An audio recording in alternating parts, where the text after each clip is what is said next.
In the first part of this two-part series, we heard from Laura Bone, the mother of 4-year-old Jade living with severe health issues. While Jade was receiving treatment at Health Sciences Center in Winnipeg, Bone says she was left scrambling to find a way to cover her medical expenses after she was allegedly told she was not supposed to be using Jordan's principal to cover hotel costs. I just felt lost because I didn't know what to do. It's like, I don't know, I was just trying to be there for her. Like, I just wanted her to get better, and I don't know, it just hurt me that they did that to us. Both the HSC and Kisikuin and Jordan's principal offices said they don't deny requests for services. Neither will comment on Bone's specific case due to confidentiality. Today, we investigate what contributed to Bone's troubling experience. We'll learn she and Jade aren't the only family to fall through the cracks in the Jordan's principal system. In March, Indigenous Services Canada estimated that its Jordan's principal sector had a backlog of between 40 and 82,000 requests. 2 months earlier, the First Nations Child and Family Caring Society filed a non-compliance motion to the Human Rights Tribunal, claiming Canada is not delivering on Jordan's principle in a timely manner. Cindy Blackstock, executive director of the society, said in Manitoba, only 18% of individual urgent requests and 6% of urgent group requests are processed on time. She says the backlog in Manitoba is between 8 and 16,000 requests. But the problem goes beyond backlogs. Blackstock said bureaucratic barriers between government departments are common for families trying to access Jordan's principle. You'll have them doing what they did to this mom, which is say, you need to figure out if it's covered under First Nations Inuit Health Branch. No, that's not the way it's supposed to work. It is the government department of first contact. They pay for the service and then they figure it out back of house. In Bone's case, she says she was told to access non-insured health benefits, or NIHB, to cover costs. That put up another barrier while her daughter had pneumonia.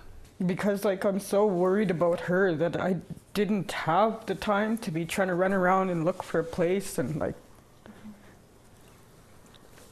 but I just stood by her bed, cried for a while and looked at her, and then I recall the conversation, and then I thought, okay, well, who's NIHB?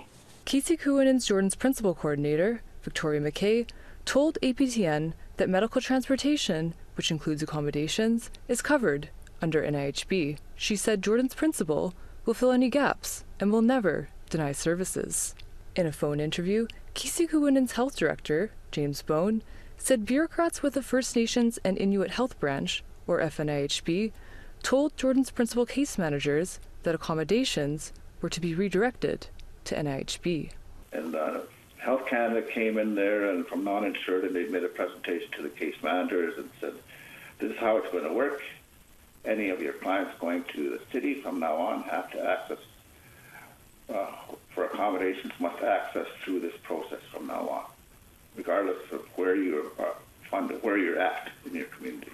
Ryan Tyndall speaks for Indigenous Services Canada. He confirmed that FNIHB presented on NIHB medical transportation benefits to an Assembly of Manitoba Chiefs Technical Advisory Group in March. He also said that anyone eligible for NIHB coverage could get their help from medical transportation costs as a first step, but they could still receive coverage from Jordan's principal. Back to Blackstock, she stresses that Jordan's principle was created to end departmental and jurisdictional disputes over who should provide coverage, disputes that hinder First Nations families from getting care for their children.